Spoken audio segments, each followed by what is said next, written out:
Aloha family and friends, Scott Sommer here, holistic practitioner. I'm here to teach you about the series that I've created, which is the 10 ways to create a super immune system in 10 days. So this is so applicable in today's world because of the crisis that's going on.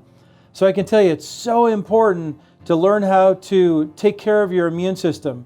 And it's so confusing out there in the world.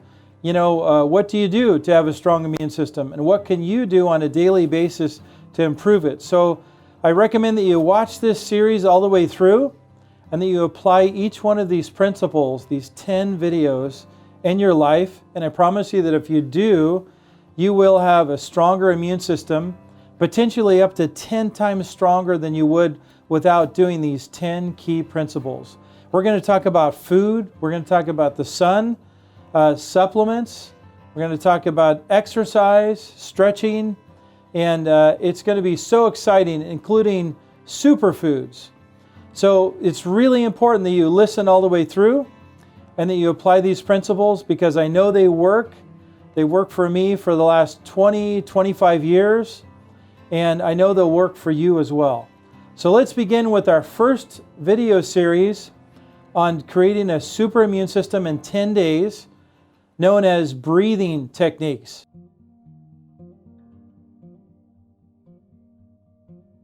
So breathing goes back to childhood. Basically, when you look at a child and you watch them breathe as an infant, you can tell whether or not they're breathing deeply or not because their belly rises when they inhale, and as they exhale, their belly sinks.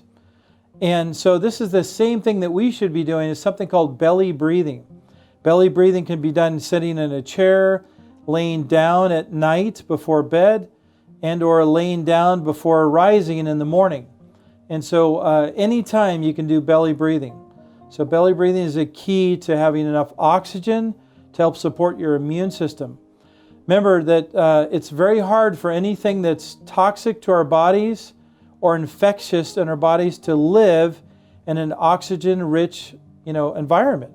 This is why it's so important to breathe deeply, get enough oxygen, and do these breathing exercises outside unless it's too cold. If it's inside, if you're inside because it's too cold, then I recommend cracking the window and just standing near the window so you're getting a mixture of fresh air as well as the warm air in the room. And then it's always a good idea to do it outside in the sun. Then you get the benefits of the sun, which we'll talk about in another video. And so with that said, the other type of breathing is really the breathing that opera singers do. Because opera singers are so amazing with their ability to control their vibrato or their breath, which controls their singing and their sound out of their vocal cords. So with this said, we can apply the same principle.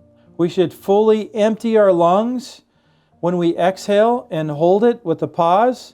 And when we inhale, we should bring it all the way in and pause at the end of the inhalation as well. When we do this, we learn how to do deep breathing. So there's a yoga technique as well that's called stacking, lung stacking, where you actually, breathe in 3 or 4 short breaths really quickly. I will demonstrate. So and then when you do this, basically you're able to stack the oxygen or the breathing in your diaphragm. And then if you do this enough times, you can eventually get to a stacking of 3 inhalations, short and sweet. Do this 4 times. So it's as if you can imagine 3 plates that are stacked one on top of another. Then you stack another 3 plates and another 3 plates, and then finally the last 3 sets of plates. Most people have difficulty doing a stacking of 4 sets of 3 plates, but that's what you should work towards. So you should do this a couple times a day, morning and night. It's called lung stacking. You should do this. And then the last set of exercises I'm going to teach you is Qigong. I've done this for at least 25 years.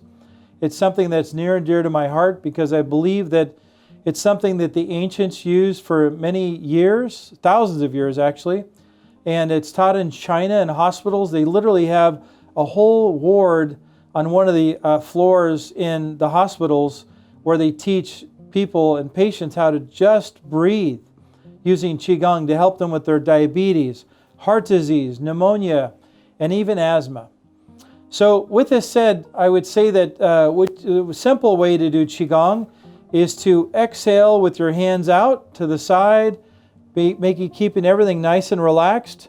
As you inhale, your hands are just loosely, your fingers are apart, your shoulders are down, you're loosely breathing in. You notice my hands are over my lungs, which would make sense, and then we're activating the lung electrical circuit. So it's very powerful because it's really like moving acupuncture, if you will. The next thing you can do with Qigong is to actually measure the electricity by moving your hands close together. They will be drawn into each other, and then when you pull them away, they'll push out as well. And then you can measure the electricity by moving side to side. So this can be very, very helpful to feel the electricity of the body. So this is what Qigong does, is it generates a stronger immune system, more oxygen, and more flexibility.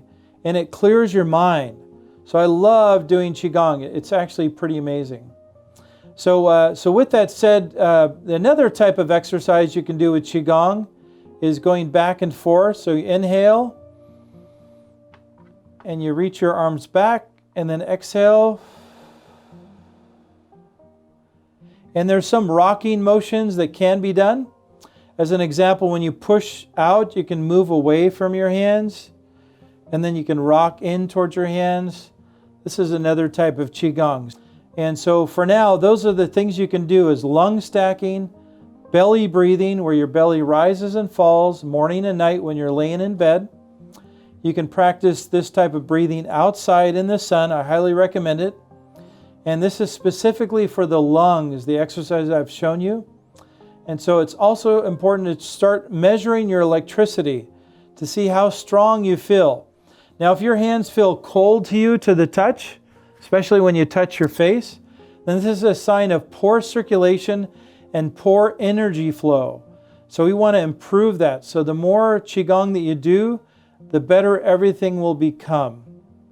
All right, so for now, I invite you to do deeper breathing, get more oxygen, and boost your immune system through deeper breathing with movement known as Qigong.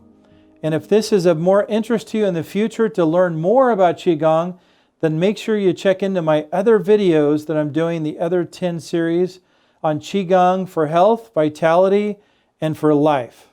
So for now, mahalo.